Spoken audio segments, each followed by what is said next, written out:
할렐루야. 네. 8월 21일 목요일 아침, 좋은 아침입니다. 오늘 하루도 우리 주님의 은혜로 충만한 은혜로 기쁨이 넘치길 원합니다. 우리 어제 수요일에 말씀드렸지만은요, 우리들의 마음이라는 게 참 믿음 있고 지혜롭다라는 거는요, 내 마음을 잘 다스리는 거예요. 우리는 대부분의 사람들이 뭐 좋은 일 생기면 다 좋아해요. 근데 진짜로 지혜로운 사람은요, 힘든 가운데서 있어요.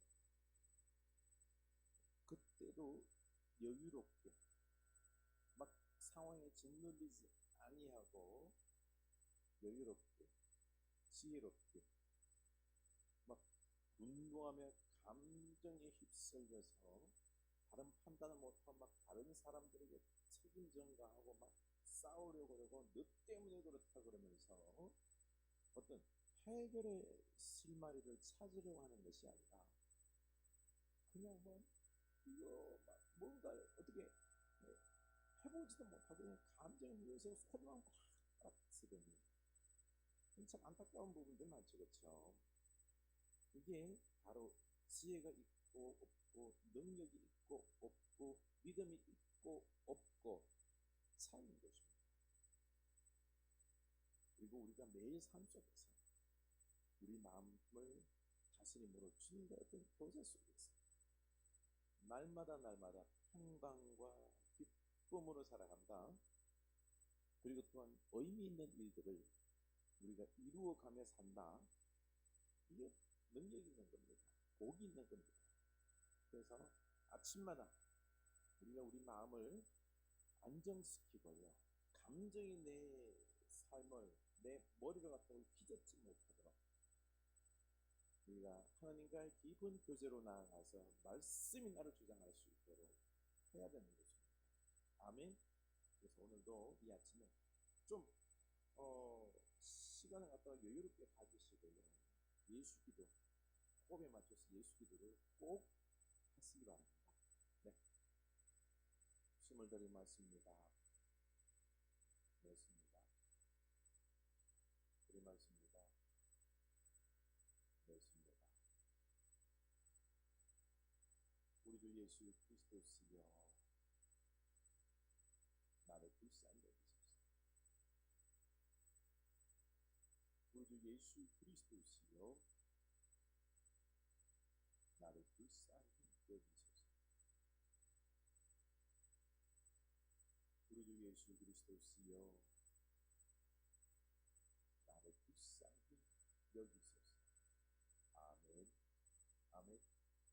네, 우리 주님께 다 맡기고 그리고 우리들의 마음을 편안하게 하시면서 이 아침에 평안함을 맛보시기 바랍니다. 평안함이 참 기뻐요, 그렇죠? 뭐 짜릿한 그런 기쁨은 없지만은 평안한 가운데 속에서 내가 아름다움을 보고 감사할 줄 알고 이렇게 여유롭게 하나님과 동행하며 오늘 하루를 즐길 줄 아는 것, 이게 능력이요, 이게 우리 믿음의 사람들의 삶인 것입니다. 네. 누구든지 나 이 말 듣고 행하는 자는 그 집을 반석 위에 지은 지혜로운 사람 같으니. 아멘.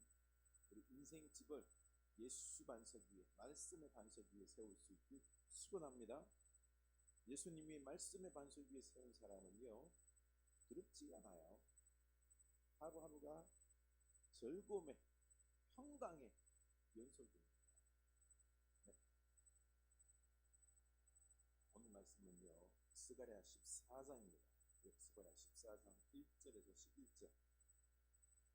스가랴 14장 1절에서 11절.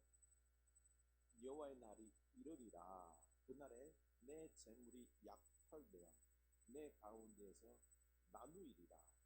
여호와의 날, 심판의 날이 반드시 이른다라는 것입니다.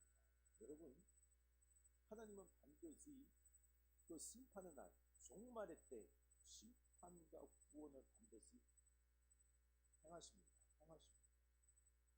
여러분은 구원입니까? 심판입니까? 하나님은 반드시 심판이든지 구원이든지 행하십니다. 우리는 영원한 구원이 있기 때문에 이 소망 가지고, 이 고난의 현실 속에서도 소망 가지고 살아가면 됩니다. 보십시오. 근데 심판의 날에, 그날에 내 재물이 약탈되어 내 가운데에서 나누리라. 예루살렘에 심판이 임했는데, 참 하나님의 자녀이잖아요, 그렇죠? 그런데 재물이 약탈되는 그 안타까움이 있는 겁니다. 내가 이방 나라들을 모아 예루살렘과 싸우게 하니 성읍이 함락되며 가옥이 약탈되며 분유가 욕을 당하며 성읍 백성이 절반이나 사로잡혀 가려니와 남은 백성은 성읍에서 끊어지지 아니하리라. 그 옛날 바벨론 포로, 바벨론에게 멸망당하여 포로로 끌려갔던 그 기억, 그 종말의 때에, 심판의 때에 그게 또 다시 이루어진다는 것입니다. 그 아픈 기억 때문에 참 살 떨려오는데요. 이방 나라들은 모아 예루살렘에서 전쟁이 일어날 것이다라는 것입니다. 그래서 그들을 심판하시겠다라는 거죠. 성읍이 함락되고요, 가옥이 약탈 불타고요, 부녀가 욕을 당하고요, 그래서 백성이 절반이나 사로잡혀 가고요. 그러나 남은 백성은 성읍에서 끊어지지 아니하리라. 포로로 끌려갈지라도 남아있는 백성들, 하나님께서 어이롭게 남겨둔 백성들, 연단된 백성들은 있을 것이다라는 것입니다. 그때 여호와께서 나가사 그 이방 나라들을 치시되 이왕의 전쟁 날에 싸운 것과 같이 하시리라. 하나님께서 가만히 있지 않으시고 나가셔서 예전에 하나님께서 전쟁에서 승리하셨던 것처럼 그들을 치실 것이다라는 것입니다. 전쟁에서 이길 것이다라는 것입니다. 그날에 그의 발이 예루살렘 앞 동쪽 감난산에 서실 것이요, 감난산은 그 한가운데 동서로 갈라져 매우 큰 골짜기가 되어서 산 절반은 북으로 절반은 남으로 옮기고 그 산 골짜기는 아셀까지 이를지라. 너희가 그 산 골짜기로 도망가되 유다 왕 우시야 때에 지진을 피하여 도망하던 것 같이 하리라. 나의 하나님 여호와께서 임하실 것이요 모든 거룩한 자들이 주와 함께하리라. 아멘. 이 하나님, 역사의 주권자 하나님께서 이 전쟁 가운데 속에서 임하실 때는요, 그 감난 그 산이 있어요. 그 산에 예루살렘 앞에 있는데 그 산에 다리를 갖다가 딱 잡거든요. 그 밟고 딛고 서시는 그 산을 갖다가 절반은 북쪽으로, 절반은 남쪽으로 옮긴다라고 했습니다. 이런 어떤 하나님의 임재로, 하나님의 심판의 행위로서 그 역사할 때요, 이런 갈라지는, 땅이 갈라지는, 산이 갈라지는, 골짜기가 생기고 지진이 생기고 도망가는 이런 천재지변과 같은 일이 있을 것이다라는 것입니다. 하나님의 임재의 상징인 거죠. 심판의 하나님께서 임재하셔서 이방의 그 악한 자들을 심판하고 전쟁에서 승리케 하실 것이고, 그리고 하나님은 그 임재의 모습으로 이런 놀라운 천재지변의 역사가 일어난다는 거죠. 그러면서 거룩한 자들과 함께한다는 겁니다. 당신의 거룩한 자들과 함께한다는 거죠. 그래서 그 다음에 우리에게는 축복이 있을 것인데요, 그날에는 빛이 없겠고 광명한 것들이 떠날 것이라. 여호와께서 아시는 한 날이 있으리니 낮도 아니요 밤도 아니라 어두워갈 때 빛이 있으리로다. 그런데요, 이때 하나님께서 역사를 이루는데 빛이 없겠고 광명한 것들이 떠날 것이고 한 날이 있으리니 낮도 아니요 밤도 아니라, 이런 어떤 처음 창조, 빛이 있고 어둠이 있고 그리고 또한 낮이 있고 밤이 있고 하는 그런 창조와는 또 다른, 그날은 다른 새 창조의 어떤 역사가 있을 것이다라는 것입니다. 그리고 그날의 상수가 예루살렘에서 솟아나서 절반은 동해로 절반은 서로 오를 것이라. 여름에도 겨울에도 그러하리라. 여호와께서 천하의 왕이 되시니 그날에 여호와께서 홀로 한 분이실 것이요 그 이름이 홀로 하나이실 것이다. 생수의 강이 흐르는 것입니다. 그 첫 창조에서도요 생수의 강이 흘렀잖아요. 그렇죠? 생명수가 있었습니다. 생수의 강이 흘렀습니다. 또 에스겔에서도 그렇고요. 이 하나님의 임재 속에서 그 하나님의 나라는요 이 생수의 강이 늘 흐르는 것입니다. 이 생수의 강으로 말미암아 생명이 넘쳐난다는 거죠. 그렇죠? 온 땅이 아라바 같이 되되, 아라바는요 형제예요. 평원처럼 다 되고요.